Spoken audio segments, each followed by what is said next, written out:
Hello Sagittarius, welcome to the Plaid Sheep Oracle. There's a theme or an idea that's beginning to emerge in these last few readings of a meeting, an encounter, either with a person or an experience, or with some sort of otherworldly force or spirit.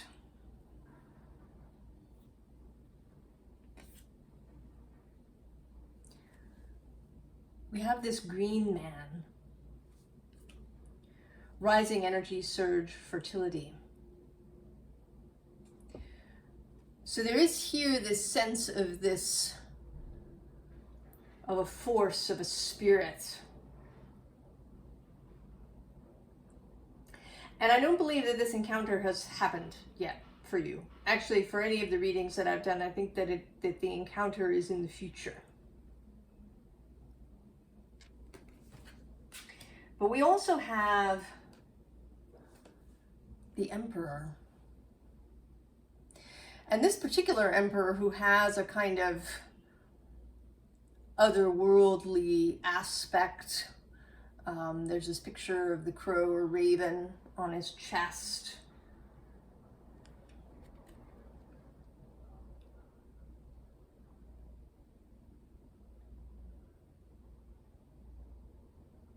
Calling to mind various spirits and gods and like Odin, for example.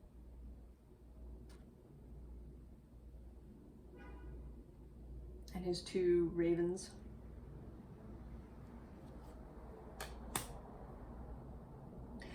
And the two are connected. When I pulled the cards out, they wanted to be touching. So this seems to be two ways to describe this being. Maybe I'll call it a being, although it could be an event.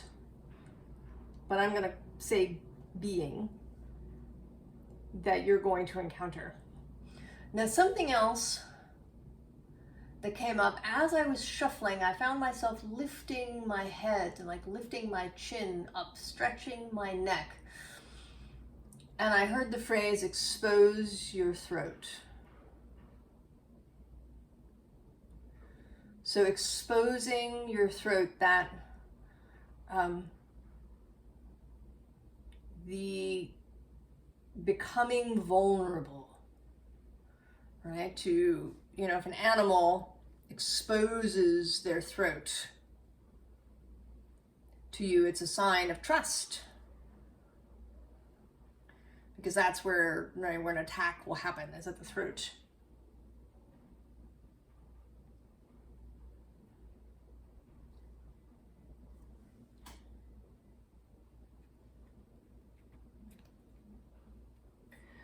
So we encounter this being again with this mystical shaman card. And also this staff card. So this being is, as the Emperor, is an authority. Is a master, is an elder, is, even if not necessarily an age,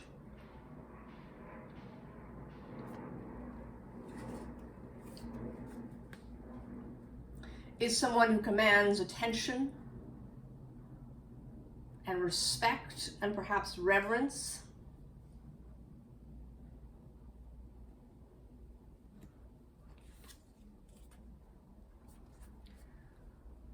So we have the Sun card. And I believe this is you and the Sun and this taming the wind, that you have been practicing. Maybe you've been doing ritual or meditation, to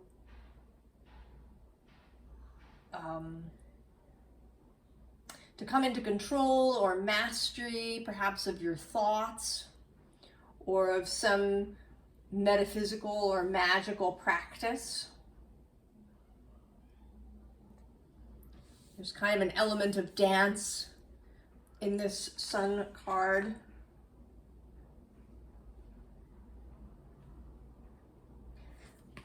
The moon is also interestingly present in this Sun card. So this idea of ritual, of maybe something you've been doing every day, a meditative practice. And the goal with Taming the Wind is to gain mastery of this process, maybe of some magical process or of meditation.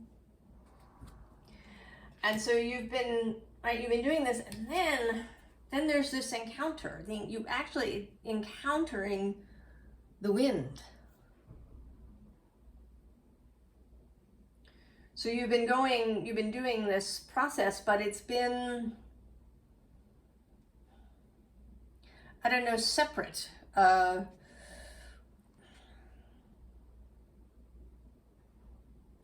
Kind of, I don't want to say done in a rote fashion or how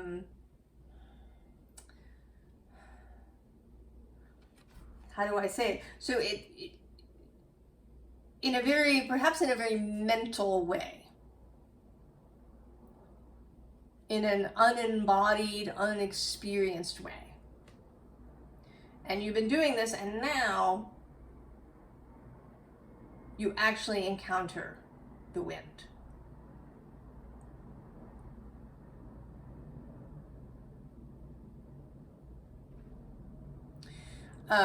Maybe it's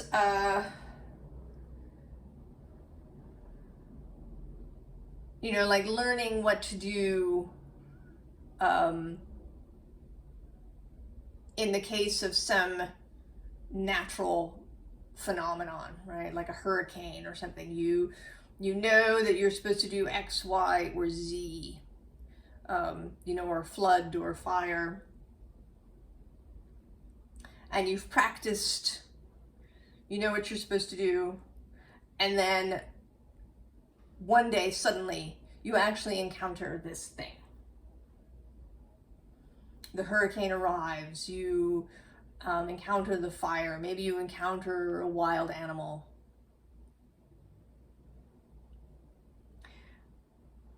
And it's totally different than it was on paper.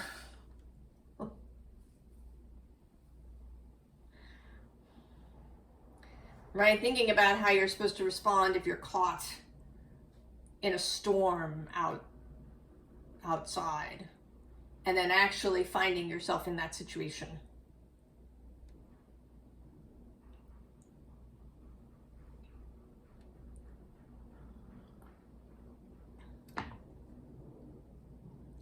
So what do? How do you respond? And we have here the choice in this underlying position, right? It's a very clear, and apparently, at least here in the card, obvious choice. This sunny, open, colorful pathway, and then this hazy, gray, not so inviting pathway.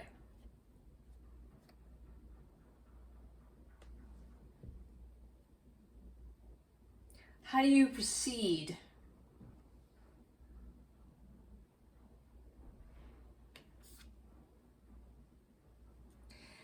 And I think that's what's wanted is not actually whatever it is you've been practicing. That you're being asked to do something spontaneous, something that is received, right? Received from the High Priestess to you in this page of inspiration.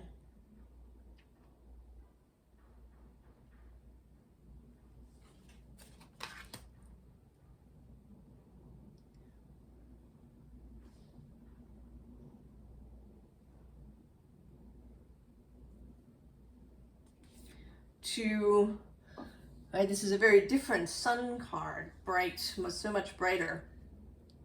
A real sense of illumination, of clarity, of something marvelous seen, something more clearly seen.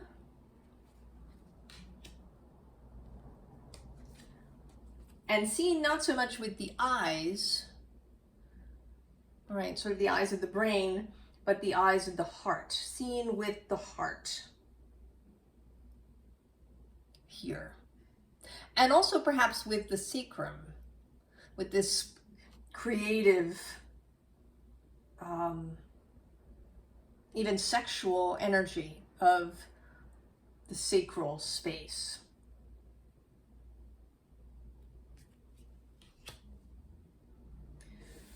So to meet this encounter with spontaneity,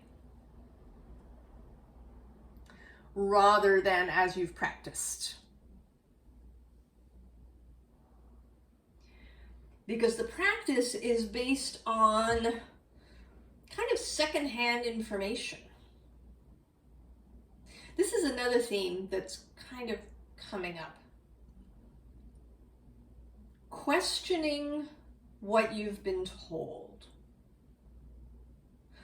Not out of suspicion, like that somebody's trying to fool you necessarily, but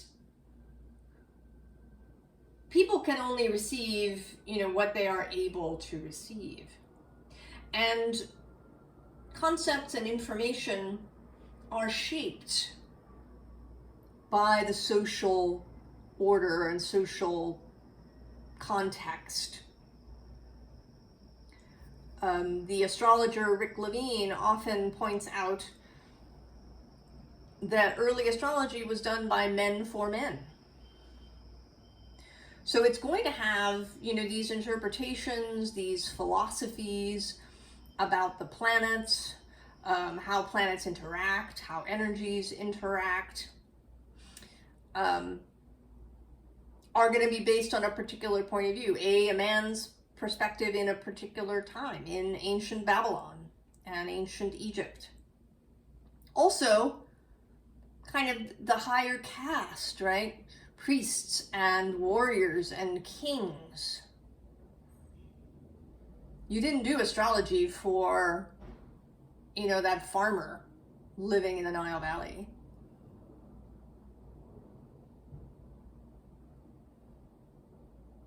Right? That mother, of 5 children, didn't go to an astrologer. So it's important that when you learn something, that you really look at it. What was the context? What was life like? I think it's Denise, is it Denise Lin? I'm not sure. Who wrote a book about feng shui, kind of making sense of it. And she talks about, the differing systems and how they were shaped by the landscape that their developers lived in. Did they live in a valley where they were always surrounded by mountains? What was life like? How did the logistical circumstances of life shape these practices and philosophies?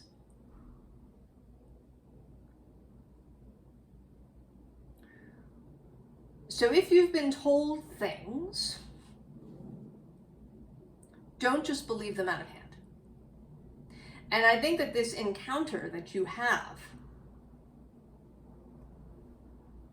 is out to actually make this really clear to you as one of its things. I mean, I think that there are a number of things about this encounter,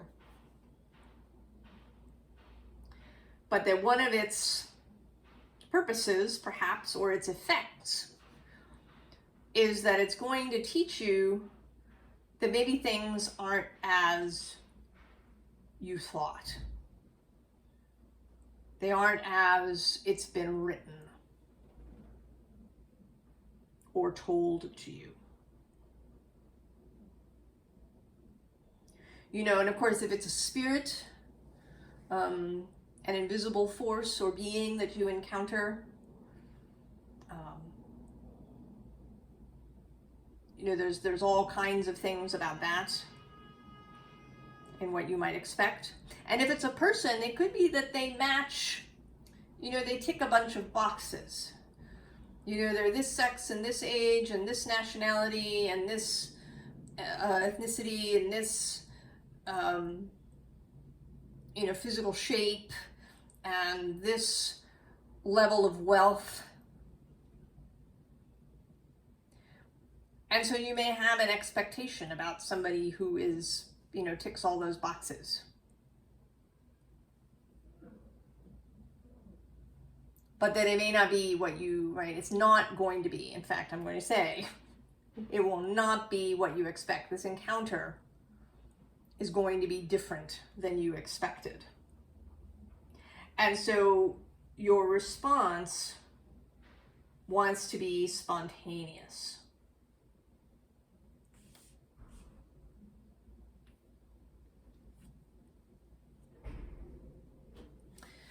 Now we have here, this underlying is perhaps the state that you have been in, very focused. This King of Swords, pensive, concentrated, disciplined.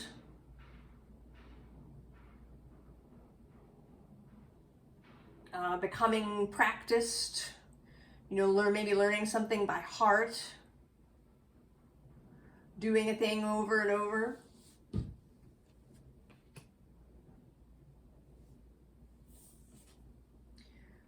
But that can be a prison. Here with this Eight of Swords. Creating these practiced pathways in the mind.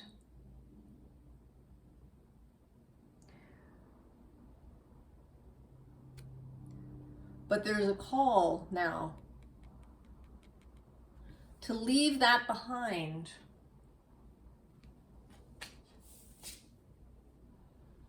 To rise out of that Cage of Swords, to become the Page of Swords rather than the King. To go back to beginner's mind.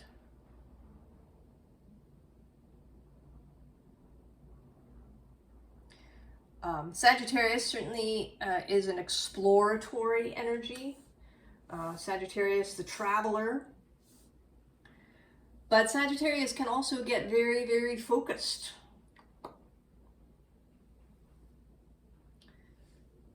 The other side of, you know, Gemini on the other side just wants it all. Gemini doesn't judge information. They want it all.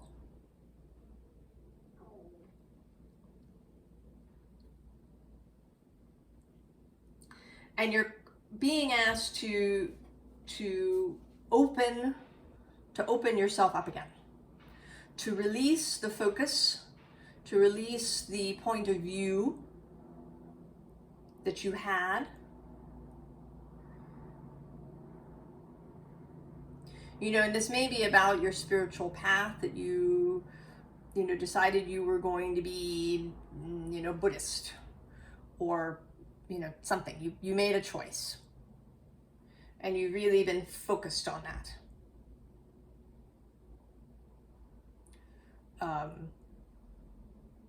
Or it could be a career and or a particular way of doing a career. You knew you were, you decided you were going to be an actor, and you were only going to act in movies.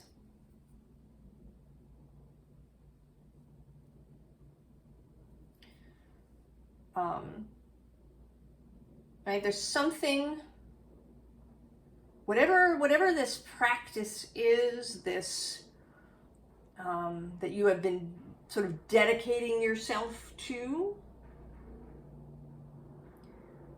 you're being asked to go back to the beginning. And this encounter is really going to facilitate that. Because here we have you appearing in your court card version, the Knight of Wands, ready to rush out again on a new quest. A spontaneous quest. And this is, here we have the Tower, I know. This is going to change things.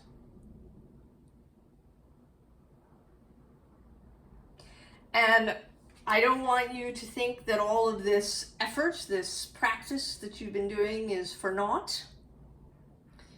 It was not wasted at all. You learned things about yourself. You created a disciplined practice for yourself.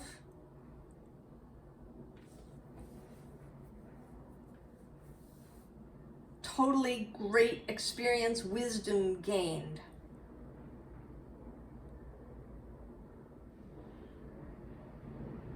But there is now, right, a new wind. The wind is changing. And what's being asked of you is to trust, to expose your throat, to be vulnerable. With this new energy that's about to enter your life. And here, this kingdom of old, she's taking one last look before she turns away and moves on.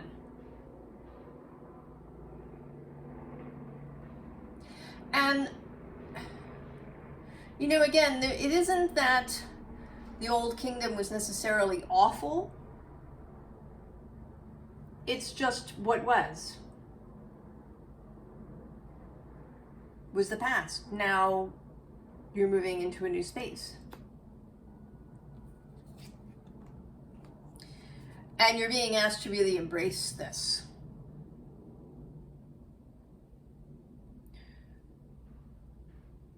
To see this as a really positive change. To see this as expansive and affluent. Bringing in, you know, new energy, possibly new resources, new vistas to be seen.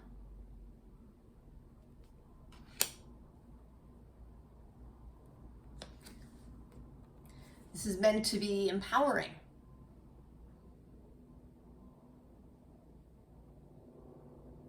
To go back to beginner's mind is a form of empowerment.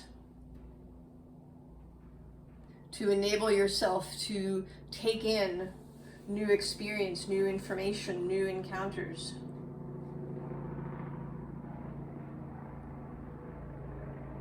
This is also a form of affluence and a form of energetic currency. If one thinks of pentacles as not just physical resources, but energetic and mental resources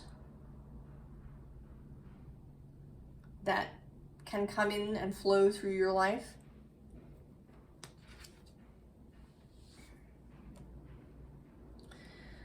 So here, this against time maybe the resistance you're feeling, you know, that you put in so much time. You've put in time and effort so that there may be, you may feel resistance to walking away from all this that you have done so far.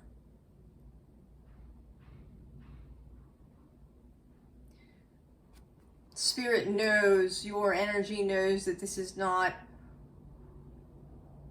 a simple thing that's being asked of you, but that you're really going to enjoy it. If you trust.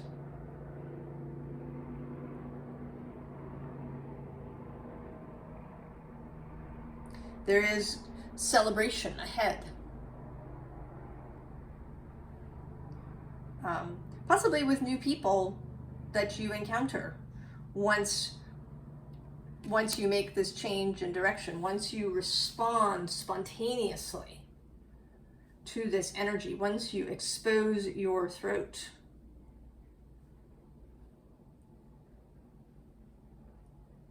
In this gesture of trust.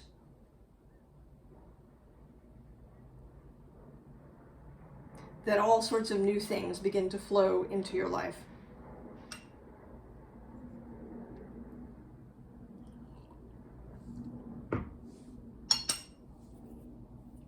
So, advice. In addition to what we've had, the Lovers, of course.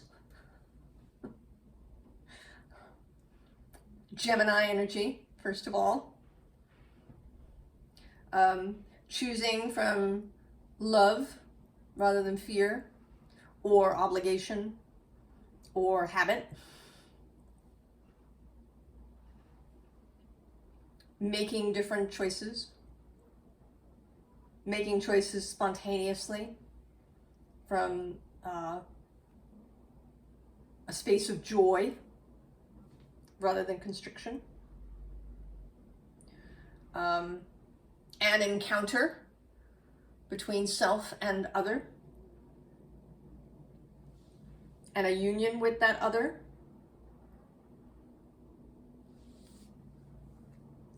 And below that we have the Magician. The power that is available.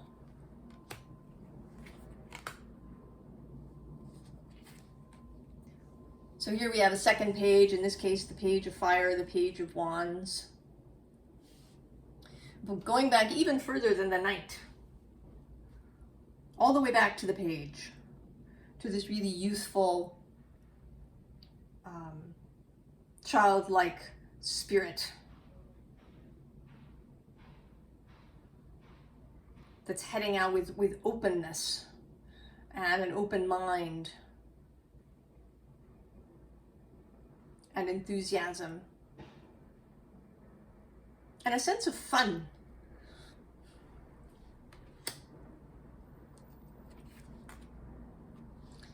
And then we have the Queen of Cups. Being aware of your own emotions, being aware of other people's, cultivating emotional intelligence and receptivity. I mean, there's a lot of court cards. Your advice is all court cards. And then we have the King of Swords, the Page of Swords, the Knight of Wands are all here. The Page of Emotions, the Page of Inspiration.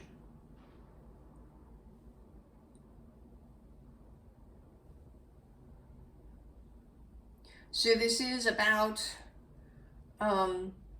how you interact with others, visible and invisible.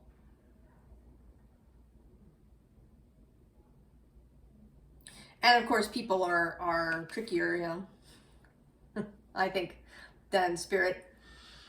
And that's really where the emotional intelligence comes in. Sagittarius can sometimes just roll through. Right? Focused. Let's just do it. And we're going to do it my way. Or, you know, just with a lot of fire arriving.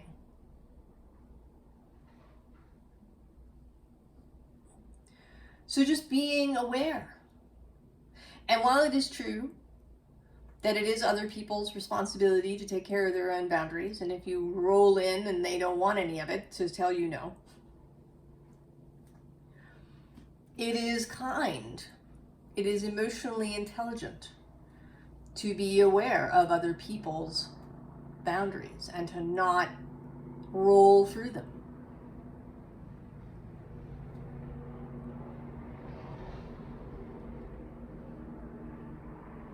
And also to, of course, to be aware of your own.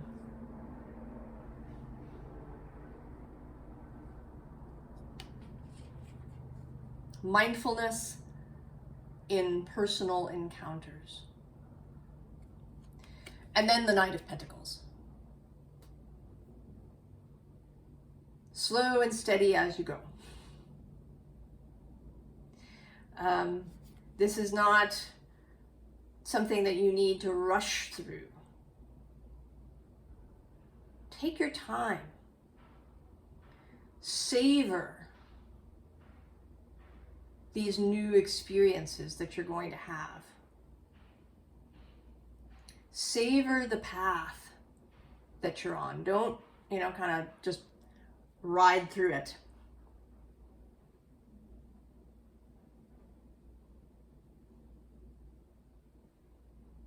Take your time, absorb, savor, enjoy. I haven't mentioned Venus up until this point, although I've been talking about her a lot. As she's retrograding through Leo, this heart space. And she is, as she does this retrograde, she is trying. And she is about relationship, about how we show up, how we encounter people, and how we savor our lives. So maybe have a look at Venus, see where she is in your chart. It might be a clue about where this encounter is going to take place. Perhaps what area of your life. If it isn't already clear to you, perhaps you've already felt it coming. And this is a confirmation. But it is important. And the advice, the invitation is to be spontaneous. And you might want to practice spontaneity. Is that an oxymoron? Perhaps. But maybe in the sense of, you know, going out without a plan, you know, if being mindful about when you're engaging in a habitual response to something, and perhaps pivoting in that moment.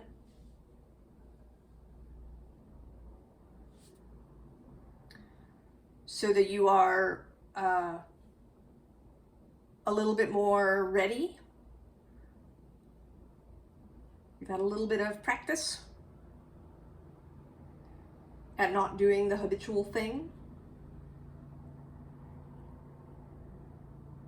But I think it is going to come down to the moment when this encounter happens.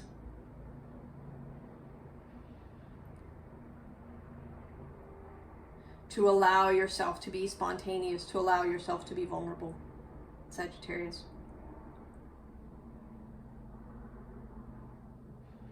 I wish you all the very best going forward, Sag, and I'll see you next time. So long.